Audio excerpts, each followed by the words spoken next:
Okay, this is, I just kind of called this the Missouri Tax Sale Quick Start Info Kit, and I've got a little PDF booklet I put together. It's quite a few more pages, maybe double this with a little bit more detail, but I wanted to keep it brief for today, since we did include this with our networking. So what we're going to talk about is what are Missouri tax sales, how do Missouri tax sales work, and how you can get started.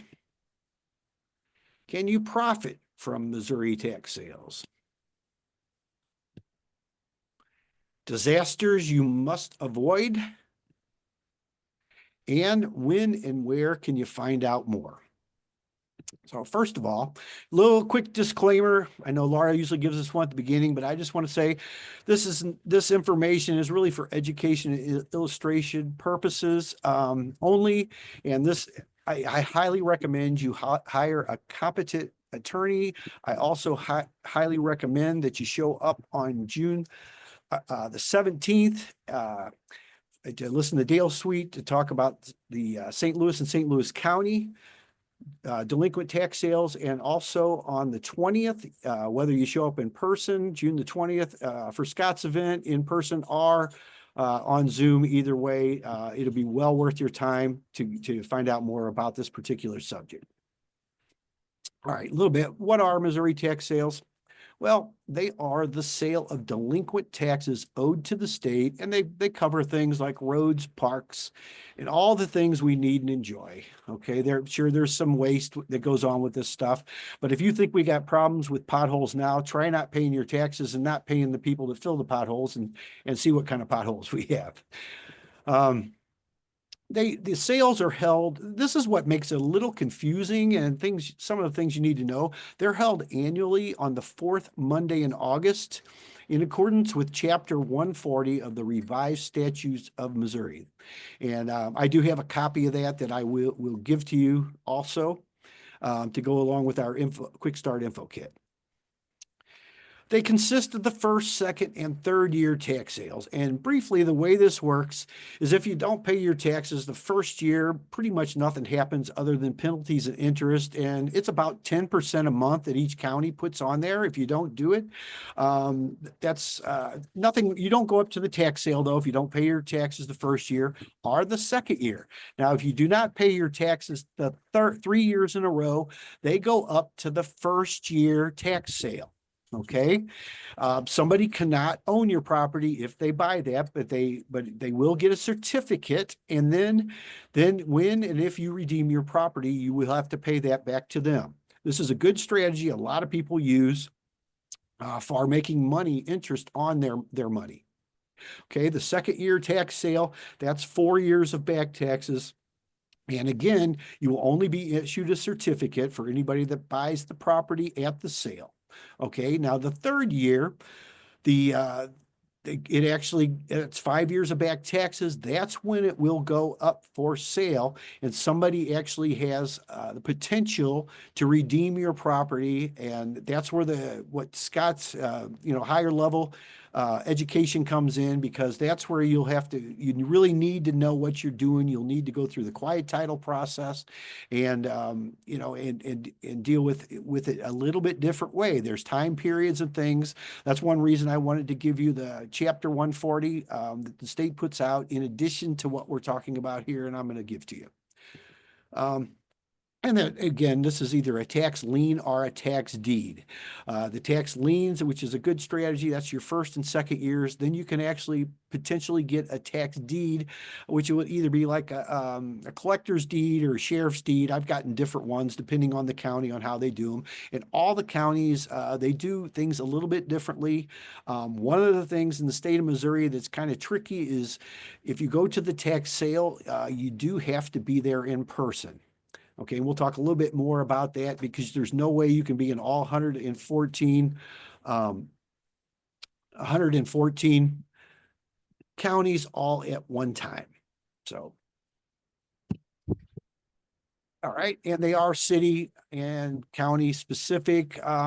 Most of the counties, they do run them similar way. The cities do things a little bit different. St. Louis County, and I know Kansas City and St. Louis, they're a little bit different. They do things their own way, but that's another reason you do want to come to the Missouri Tax Sale Seminar on the 20th, because you will find out more on how to deal with this. You'll talk to some of the people that actually deal with this. Scott mentioned the fact that Michelle McBride from St. Charles County is going to be here. She's a collector. I know Angie Usury is going to also be here from St. Francis County. So you are going to get to sit and talk with some people that actually do this. And one of the things that I personally really like is you get to find out stuff by sitting there in the same room with them that you don't find out even walking into the courthouse, because they just don't, they're busy. They don't have time to talk with us one-on-one. Some of the stuff that you can find out in a few minutes has taken me 20 years to find out. So that's why I'm just really excited about all the events coming up here. Here's the publication that I will give you. This is the latest one. It came out in July of 2019. This is from the State Tax Commission of Missouri. This goes through all the details. This is what our attorneys have to go, the procedures they follow. This is the actual manual, and I have that for you that I'm gonna give to you. Okay, how do Missouri tax sales work, and how can you get started? When I first started, I didn't even know we had such a thing in Missouri. I found them down in Arkansas and drove down to Arkansas for over 2 years. And the problem I had is I never bought anything. And I will tell you, the learning is in the doing. The best thing you could do is buy something really inexpensive and get in there. But before you do that, get educated. And that's what we're all here to do, is learn from the people that do this day in, day out. The auctions, you must be present to win. Again, this is tricky because in the state of Missouri, they all have them the same day, and you must be in person. You can have a representative. There's different ways to do this. Some are online. Since COVID, I know St. Louis County has started putting some of their stuff online, and it makes it a little different. But you'll have to find out the procedures. Dale Sweet will have more on that on the 17th, and I've got some more information on how you can get in touch with some of his information coming up a little bit later, which I'm going to share. And I encourage you to take some screenshots of what we do have coming up here. Sales are only sold to Missouri residents, and non-residents, they must have a designated resident agent. Now, I've done this a couple of different ways. Again, I'm not here to give you advice on how to do this. You're going to need to find out for your own information what works best for you. I have been a resident agent. There's forms you can fill out to do this for people. But also, one of the things that I have done, in fact, I had a guy from New York several years ago, and he would call me up every week. What I did is I bought them over the counter, the ones that did not sell, and then I put on a little bit more money and sold them to him. He would buy 10, 15 properties a week from me and then resell those to people around the world. There's ways you can do all this. I personally have buyers in 48 states and 16 countries around the world that have bought properties from me in Missouri. So there's many ways you can do this. It just depends on what works best for you. Each county has its own rules you must abide by. We kind of talked about that a little bit. You want to get a list of the properties and procedures from the county or city. And I call this your farming area, because when I first started, I thought I'd buy something in every county. Well, what I found is it's too overwhelming and too time consuming. I picked out about 5 counties that I actually deal with on a regular basis. And I think I'm up to maybe 7 now, because I did expand a little bit. And that's something that you'll find out when you attend the event on June 10th. Or July 10th, excuse me, with Kathy Kinnebrook, because she's down in Florida, and she does have students all over the country and actually all over the world. And what she does is she only has 4 counties that she deals with. So we kind of have similar results on what has worked for us, and she'll be talking more about that. So that's something you're definitely going to want to put on your calendar, because this is something you want to get a farming area. If you're a current landlord, you're already an investor, you're going to know some of this, because you probably have your stuff in a certain area. And that's the same thing that you probably want to do on the tax properties also. At least that's what I found. Want to get registered, and then you go to the auctions or bid online. Okay, that's something you must do if you go to the auction. Again, you're going to find out more about that at Scott's event on June the 17th. Or 20th, excuse me. June the 20th. Many can be bought over the counter, and some are what we like to call free-for-all sales. With COVID, they brought up a lot of new things, and things are a little bit different than they were. Over the counter, basically the way that works, and I personally have done a lot of them like this, but over the counter, after the third year, if the properties do not sell, and that's 5 years of back taxes, then some counties will offer them over the counter. Now, they still come with possible things that, attached to them that you need to know about. And that's another reason you want to get educated before you just get in there and possibly get something. In fact, we'll talk just a little bit about that, but get into something that's going to cost you more and cause you a lot of grief that you don't want. Can you profit from Missouri tax sales? Well, yes, absolutely. If you know what you're doing and you work with the right people, and that's why you're here, and that's why we have these things coming up. On the 17th, you'll learn more from Dale Sweet about the attorney Dale Sweet from here in St. Louis and St. Louis County area. Then on the 20th, on Friday, the 20th of June, Scott Walterbach will be here in town, and you're going to learn more about the rest of the state and just how the things actually work, the mechanics of it. You'll be able to hear from the collectors. And I'm really excited he put together an extra hour for investors, because, we think we know a lot, but I'll tell you that one reason that I like to keep getting educated from people like Scott is because you don't know everything. And once you think you do, that's when the problems creep in. So you can't learn enough. You can't learn too much as far as I'm concerned. And we're here with the right people. This is not, and I like to emphasize this is not a get rich quick scheme. It is a lifelong, long-term wealth building strategy that I found, and it in the long run, it's a lot less stressful than a lot of other things that I have personally invested in. This, again, you can profit if you get reliable real-world insight from experienced professionals with a proven track record. And by learning to evaluate the deals, navigate the legal steps, and avoid common mistakes. We'll talk more about just a couple of those in a little bit. There's a lot of things, and just about the time I think I know everything, I'll run into something else. And as we talk over the next few weeks, I kind of tell you about some of mine too. You can profit from acquiring deeply discounted properties, gaining ownership. And again, there's legal processes you need to understand and go through the right steps to do it right. And you can also earn interest on the redemptions. This is a strategy a lot of people learn and use. And this is a great strategy. In the state of Missouri, I believe it's 9 or 9.5% that you'll actually earn, and that's APR. So this is something I learned even before I ever bought my first property. FAR taxes. When I was a mortgage broker, I used to look for people behind in their taxes that might want to refinance or need some money, because usually when you're not, this is what I found too, and this seems to be the case, when you're not paying your taxes, there's a lot of other things going on in your life that you may need help with, or don't know what you even need sometimes.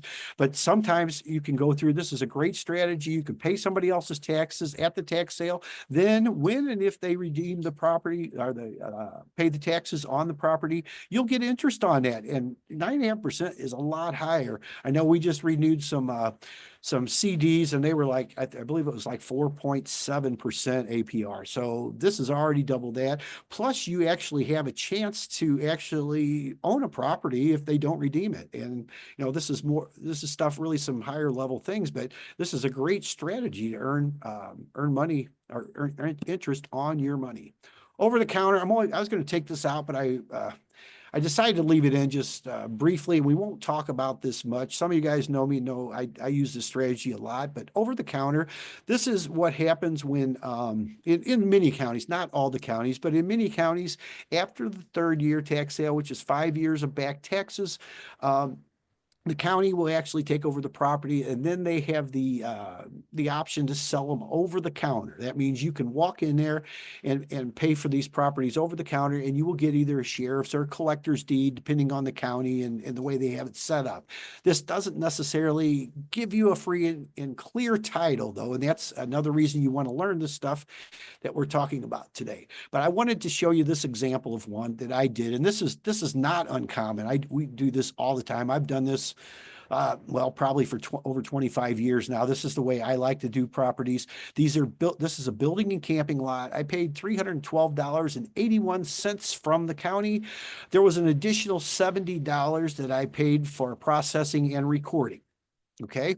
And so I had a total of a little bit under $400 for this property. This particular one, I just put it for sale up on Craigslist. There's different strategies that I use. I like all the free stuff, and that's what I like to show you originally, is to use things that don't cost money until they serve you. And that's what I do with everything. I start off with everything on a free basis. And then if it works, if it doesn't work for me, I get rid of it. If it works for me, then I go ahead and buy the paid version. So, but Craigslist is free. I sold many of these on eBay for many years. I started this back in the late 90s, doing this in early 2000s. I used to sell about 10, 15 properties a week. And this is kind of how I did it. Just bought them over the counter. Like in this case, $312.81 plus the 70. I sold it for $8,999. They gave me a down payment of $640. We agreed at $69 a month at 0% interest. This one started back in September of 2022. I just got this one again. And this is really the main reason I left this in there, because I was going to take it out. We talked about this last year, but the guy just paid the day I was working on my slides. So I put this in there. He just paid, he pays $100 every month, even though we have it down for 69. He still owes me $5,132.99. Here's the property itself. It's right on a stream down. It's not actually not even that far from St. Louis. It's probably less than 100 miles out of St. Louis.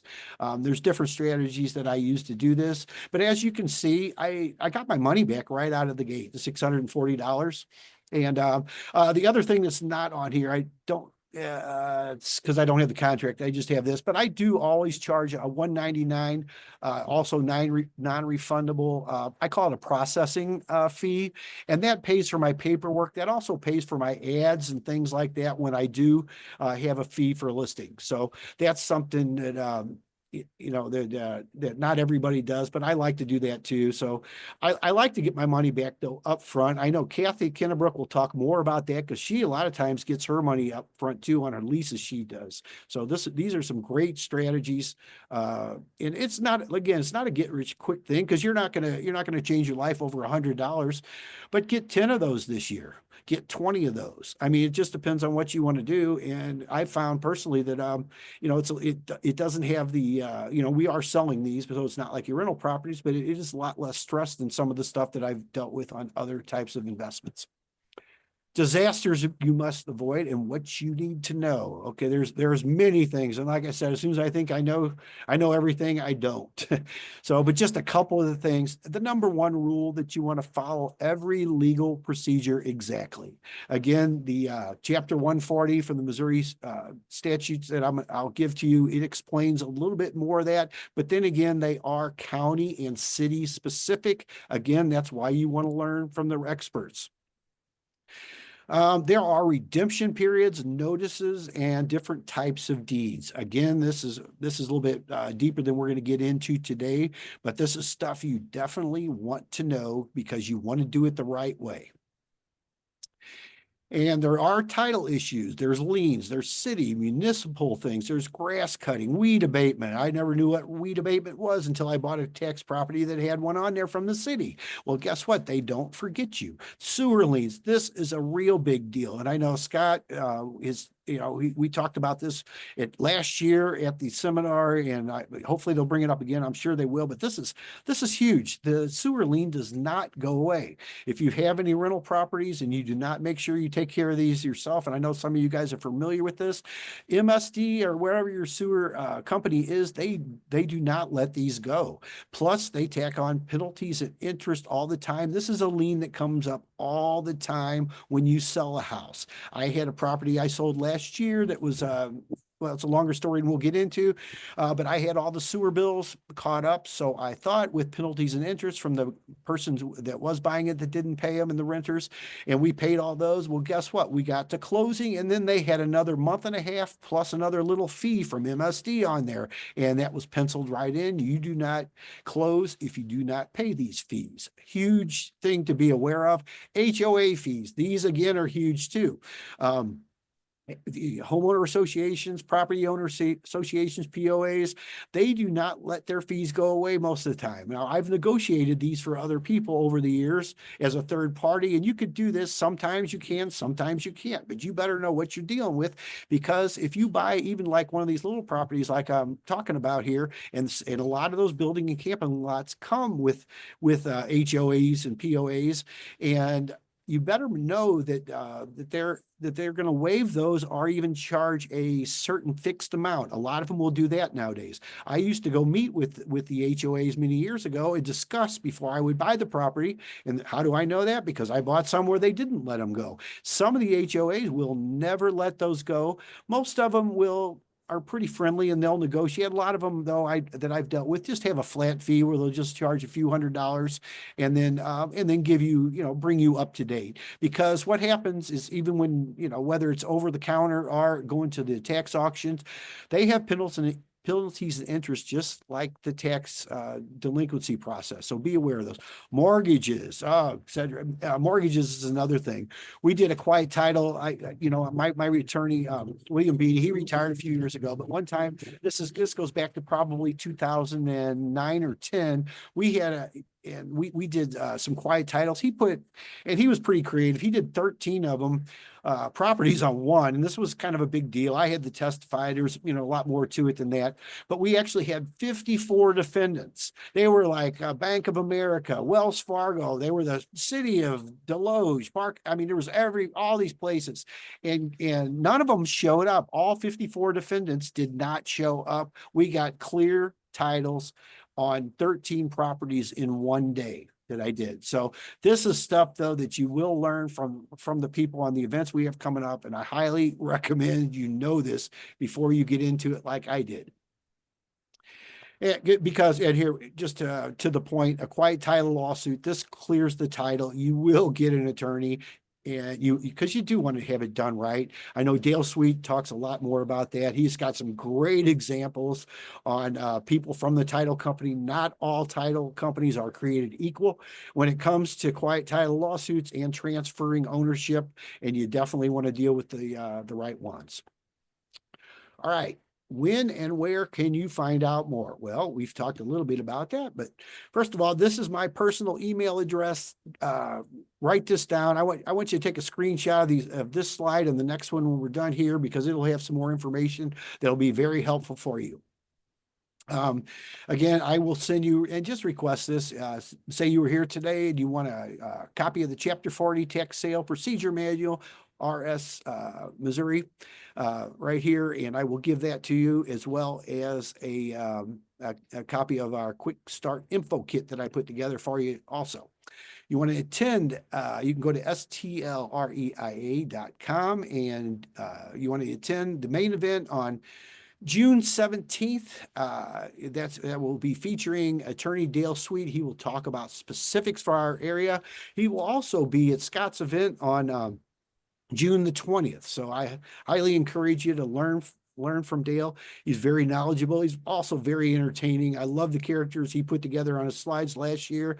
And he told me the other day that he's got another new character and then got some new tactics that our title company woman picked up. So this, you'll be sure to check that out. Here's Dale also puts out lists a few times a year. You might want to get on his list, and that's simply at MissouriTaxSales.com. Scott knows more about the St. Louis City, way more than I'll ever know, and also St. Louis County.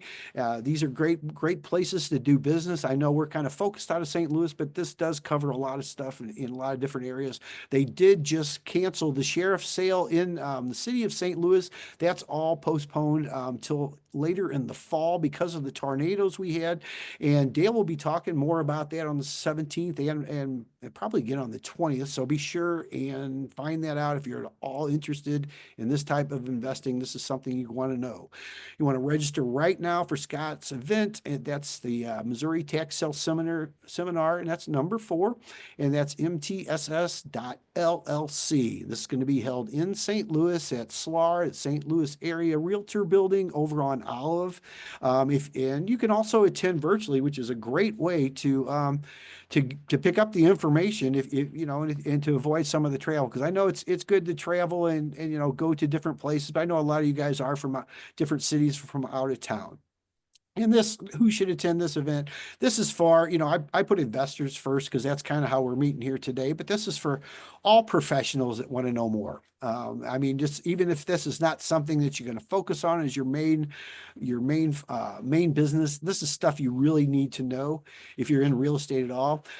You have some of the top attorneys. We talked about that a little bit. Also, government employees. So if you're an attorney looking for some CE credits, this is a great way to do it. And you can attend from your office or from wherever you're at in the world, as long as you've got Wi-Fi access to, and connection to the internet. Also, government employees. So if you're a non-attorney government employee too, this is a free event for you. So I highly recommend. Like I said, I've invited a couple of them I know. So give you just a second, take a screenshot of this because this has some good information. If you ever want to know anything more, just go ahead and send me email. This is my personal email address that I've had actually since the mid-90s. So this is a great way to get a hold of me. Then I do, like I said, we talked about this, but I think, you know, the best thing to do is if you're at all interested in this type of investment, take a screenshot of this also, the mtss.llc. And I put up a QR code there for you too. If you got your phone, scan this. These are some of the speakers from last year. Again, Scott pushed this together and I can't thank him enough for this because this is something I wish I would have known this, you know, 10, 20 years ago, because it would have saved me a lot. And it's also a good way to meet people and learn from high level, you know, people actually in the trenches doing this. So take a screenshot of this one also. Again, make sure you got my email address down. And that's about all I'm going to say about this today. Again, this is a very brief outline, but I put together more in our quick start info kit that I will send out to you. It has just a little bit more detail.